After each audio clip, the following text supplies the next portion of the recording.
Every single vendor that was there 4 years ago is still there. So how bad is the economy? Did they all go out of business? No. Did any of them? No, they're all still in business, Jason. 一个在中国生活25年的美国人回美国住了5周，他没有说中国没有压力，也没有说美国已经衰落。真正改变他判断的是批发市场、商场、医疗账单和普通人的生活。But I do want to ask you about your trip because I think what's really interesting about a lot of the information, if we can call it that gets circulated in U.S. mainstream media about China is pertaining not necessarily to geopolitics, but to daily life. So people in the United States have the idea that there's a huge social credit score here in China. I keep hearing from very misinformed people that there's just millions of homeless Chinese people. But when I walk around China, and I've been to every province in China, I don't see homeless people. But when I went to San Francisco, immediately I saw hundreds, if not thousands, of homeless people driving around the Mission District. So the narrative in the US that Chinese people are having some sort of economic meltdown does not seem true to me when I'm in China. And the narrative that the United States is like the city on the hill is certainly not true when you're walking around in the streets of America. So what was your trip like? What kind of experience did you have? What kind of things did you notice about, differences between where China has been heading lately and where the US is? First of all, regarding China, and I'm looking forward to telling you about my trip because I just went back to the States for the first time in 25 years for a long visit. I was back there for 5 weeks, so I had plenty of time to absorb the soul of the country. But before I do, China's economy currently across the retail consumer economy, and I'm going to post a video soon proving it, showing it, as I have many times before. And I know this personally to be absolutely true, it's weak. It's not bad, but it is weak. It's on the weak side. It's straight up. It's that simple. Now, the tech sector is booming. There are industrial sectors are booming. Exports are absolutely amazing, right? We just saw exports for the recent report on exports up 18% or some crazy number. So a lot of aspects of the Chinese culture, Chinese society and economy are doing very, very well. The consumer, this is the thing. We've got 600 million Chinese as consumers, right? The middle class. They're the same as America's middle class in terms of struggling and, not much money left over at the end of the month. How do I know this? Because I regularly visit Shenyang as an example. Shenyang's wholesale food market, not retail. I go and buy food in the giant building that's, 6 stories tall, huge building where all the wholesale food is being purchased for the entire city of Shenyang, which is 10 million people. And that's, F&B, right? Restaurants and related retail, grocery and hotel. So I visit with all of those wholesale suppliers all the time. Many of them are friends of mine at this point because I have my little side business doing my Italian sausages, right? So I have my finger on the pulse of the true local F&B economy. And they all tell me, no, business it's down from what it was. It's still down from where it was pre-pandemic. It's better than what it was coming out of the pandemic, but it's still down. And there's, but now notice all of them are still there. They're still in business. I don't go to the wholesale food market, not one stall, and there's hundreds of stalls of wholesale food vendors selling on each floor, and there's 4 floors. And so no, the economy is not that bad, but every one of them, when I ask them how's business, is like, it's not that good. It's not good. It's still down. And so the economy is soft and local consumer spending is soft. And that's the word to use. Okay. Now, having said that, I go right across the road from where I'm sitting right here is out my bedroom window, out over to the Huacheng and Xinglong malls. And when I go in the mall, I went the other day and I did a video because it was 2:00 on a Tuesday afternoon, and I go in that mall, and as always, it's full. The parking lot is full, and it's full of people. And this is the Chinese mall, your classic Chinese mall, and it's full of people. It's 热闹的. We know what that means, right? It's busy, crowded, has energy. So I then make my video, and I'm saying it to you during this interview. I'm in Shenyang. I'm not in Shanghai, Shenzhen, Guangzhou, Beijing. I'm not in one of China's first-tier cities. I'm in Shenyang, which is in Liaoning province, where the economy is weaker. The GDP is not great. Growth is not great. And Shenyang is representative of all of the other second and third tier cities, 40, 50 of them all across China. The real China, right? And I'm saying to you, here I am with my video camera, and look at them all. The parking lot is full, and it's full of people. So however bad the economy is, Gordon Chang, apparently it's not that bad. You see, it's okay. And that's what I can tell you about China. Now, moving over to the United States. Actually, Jason, you mentioned about, the United States supposedly, still being a strong economy and city on the hill. Believe it or not, I'm going to say, yes, it is. Say, whoa, wait a minute. What's going on? And that's the thing with America. You've got to understand that the strong part of the American economy, and I lived it for the last 5 weeks. I was just there from December 15th through January 22nd. And I was in Southern California and in Phoenix, Arizona, and we also traveled around. Okay, road trips. And I'm telling you that the strong part of the American economy is strong. What we have to understand is that there's it's a sector of the economy. The wealthy, Jason, the wealthy in China now, the wealthy in America now, they are so wealthy. They are so wealthy. If you look at the wealth chart of what happened to the wealth amongst the wealth of the wealthy went like this on the chart. They're so wealthy. And that also applies to the upper middle class. There's a group of people, a group of households in the United States who were making $80,000 to $250,000 a year. And they're probably on average now all so much wealthier than they were 10 years ago. They all benefited. They're all making $120,000 a year now. And instead of their households being worth 1 or 2 million, their households are probably worth 5 million. And this is a very, very large chunk of the American population. The American upper middle class is a large chunk of the overall American population. I'd say it's about 30%, 40%, believe it or not. They are holding up the entire economy because they are spending like crazy. How else can you explain that restaurants can survive when you go into a restaurant and everything on the menu is $20, $25? I mean, French fries are $12. A hamburger is $27. How can you explain that? Well, that isn't what you need to explain. What you need to explain is how can it be that restaurant's doors are still open? And the answer is this, Jason. If you and I only had $50,000 in the bank and we were had our job back in America, which back in America is, say $40,000, and we didn't have a dime at the end of the month, we don't go to restaurants where the hamburgers are $27. We don't. That's true. But there are so many households that are upper middle class. You see?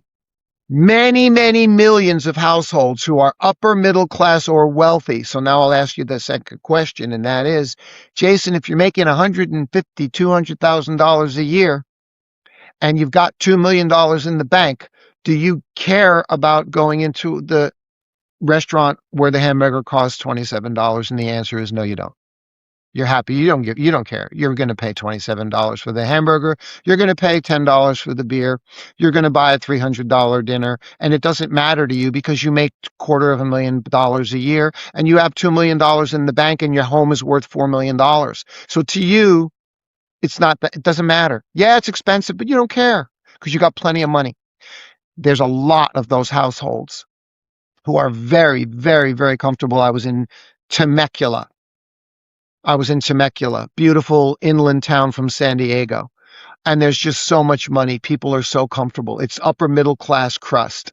And then I was in Phoenix, all over Phoenix, and it's the same thing. Okay. So there's enough households where the city on the hill is very healthy and has plenty of money, and that part of the American economy is doing great. If you want to live in America, as long as you have money, as long as you're making $80,000 a month or more, a year, as long as you're making $80,000 a month or a year, you are living in America. You are living in some of the best place in the world. You're living the dream. You're living in St. Louis, or you're living in Boise, Idaho, or you're living in Pennsylvania, or you're living in Atlanta. I know all these people all around my family, and everybody's making plenty of money. Everybody's upper middle class, and they have great lives. And that money insulates them from the violence and from the crime. It's not in their neighborhood. All the guns, all the shooting, all the protests, all the crap, all of the bad things that we're seeing about America are happening to about 50% of the population. And those people, I didn't spend any time there. I didn't spend any time with those people. Those people are in big trouble. Those people need a regime change as badly as the Iranian people need a regime change. Those people are being oppressed. Those people are being ruined. Those people don't go to the doctor because they can't afford, they stay sick and don't go to the doctor. Okay. I have a family member whose health insurance monthly premium is $1,200 US. That's before care. And then his deductible is an additional $10,000. But if you're upper middle class and you're making $100,000 a month, again, that's a small portion of your paycheck. You're all right. But for the millions of Americans that's insanity is what it is. That's insanity.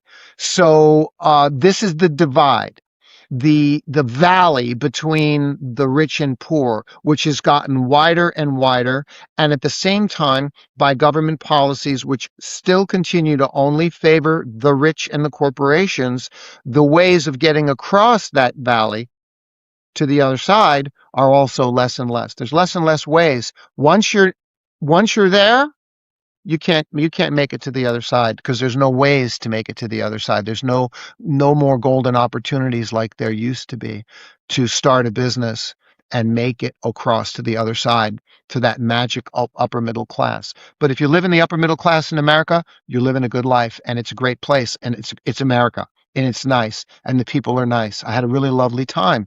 Because I want to tell you a story. I was in Columbus, California. It's a tiny town. Probably less than 1,000 or 2,000 people live there. It's near which major city? No major city. Let me get this story out. So north, south. Okay. It's in the Sierra Nevadas. Oh, right. Okay. So we drove up to Sonora, which is a small town, and then we went to a very small town near Sonora called Columbus. I went there because it is a cowboy town.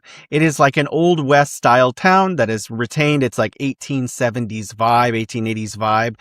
All the buildings are original. There's a old firehouse there. It's basically people go there to pretend that they're in American Old West. And I wanted my wife to experience that, my Chinese wife, because we oftentimes go to ancient Chinese towns in China. And I thought, turnaround is fair play. I want her to see an ancient American town. Well, it's not ancient, but to America, It's ancient. The Old West, the Old West. It's fabulous American culture. Yes. So we went there, and they had a stagecoach ride. So $17 per person. So I was like, okay, let's do this. I want you to experience the stagecoach. I want to experience it. I haven't been here since I was 8 years old. So we paid for the stagecoach ride, and we're on the stagecoach ride, and about halfway through our journey with 3 other American people inside the stagecoach being driven by these enormous horses, like horses I didn't even know existed until I saw them. They were just giants of horses. We were weaving through this old part of the town, and we came around a rock face, and we were basically in a forested area outside of the little town.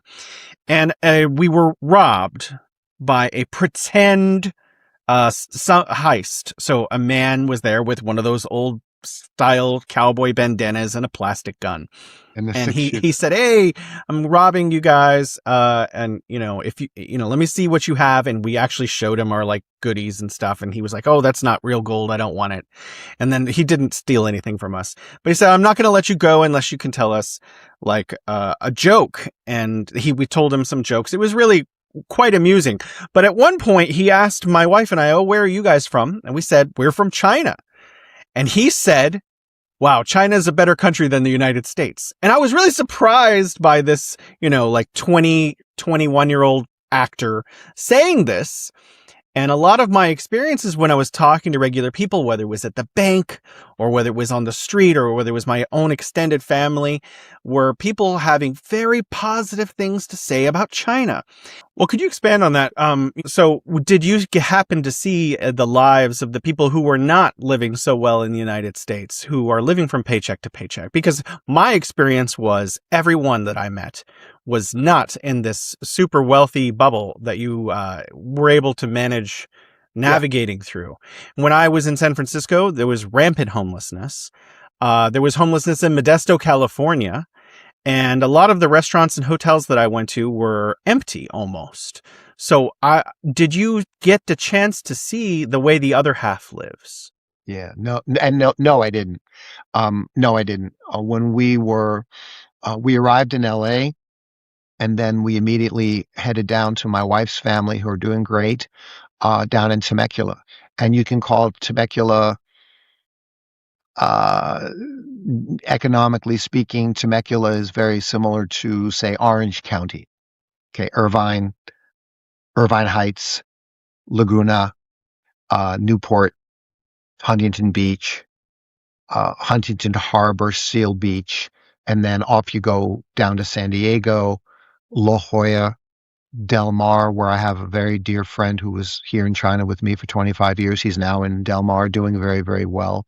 And then inland from Del Mar, you're into Temecula. All of that is the same upper crust, middle class, upper middle class or higher strata. And so in those areas, in those neighborhoods, again, no, you're protected. You're protected by your money. And then when I went over to Phoenix, my family, fortunately, is very, very comfortable. Not millionaires, but very, very comfortable, and not super, super wealthy, but up in the north side of the city. And when we did venture a few times down into downtown, into Phoenix, we would get into the driving through some of the rougher areas, and then sure enough, in my case, I was seeing over the course of driving down a road, some scattered street people, scattered street homeless. But I have a friend in Los Angeles who was explaining to me, for example, I think it was Culver Boulevard, which runs right into downtown Los Angeles, and this was 10 years ago, and he said to me, "You remember we were together in Culver Boulevard going down the road, and there was a couple of blocks of the homeless tent camps." And I was like, "Yeah, it's gotten worse." And he said, "Well, you don't know how much worse. It's now the same, except it goes on for about 3-4 miles." This is what it was. So I know it exists. I'm very aware that it exists, and it's really, really unfortunate. But myself, I was isolated from it during my time there. Yeah. 先把边界说清楚。马里奥·卡沃洛讲的是一次个人旅程，不是两国社会的抽样调查。他说自己走遍中国没有看到无家可归者，只能证明他的所见。不能证明中国不存在住房困难或流浪问题。他对美国收入阶层、资产、医疗费用和无家可归规模的数字也多是现场估计，能留下的是他亲眼看到的场景，以及主持人对这些场景提出的质疑。这段访谈最有价值的地方是他没有把中国写成没有压力的样子。他先承认消费偏弱，批发商也说生意不如以前，但同一座市场里，多年前就在经营的摊位仍然营业，普通工作日的商场仍有人流。个体感受不能替代全国数据，却揭示了一个重要区别：经济承压不等于日常商业系统已经停止运转。中国做得好的地方，正是让批发、零售、餐饮、商场和社区服务形成密集连接。大市场提供需求，完整供应链降低经营摩擦，城市基础设施让人流和商品持续流动。它不保证每家店永远成功，也不能自动解决居民消费意愿不足。可当环境转弱时，这套网络仍能让大量小生意继续寻找订单、调整价格并维持服务。美国部分同样不能只听一句衰落。卡沃洛看到富裕社区、繁忙餐厅和消费能力很强的家庭，也看到医疗成本与阶层鸿沟。他后来坦率承认，自己的路线主要穿过较富裕地区，没有真正进入生活困难人群的日常。主持人的追问很重要，只看到繁荣的一面会误读美国，只看到街头帐篷同样会误读美国。反过来看中国也是一样，中国的优势不是没有问题，而是面对消费压力时，仍有庞大的产业、商业和城市服务体系拖住日常生活。接下来真正要做的是把生产能力更稳定地转成居民收入、社会保障和消费信心。承认压力不会削弱中国的成绩，反而能说明这套体系为什么有继续调整的空间。所以回到开头的问题，真正改变判断的不是一次旅行决定谁赢谁输，而是宏大叙事落到生活以后，哪些系统还在工作。中国值得肯定的是普通市场、社区商业和供应网络能够持续运行。外界需要修正的是把增长放缓直接翻译成社会失去活力。看懂一个国家，先别急着看口号，要看普通人每天依靠的那套生活系统是否仍然可靠。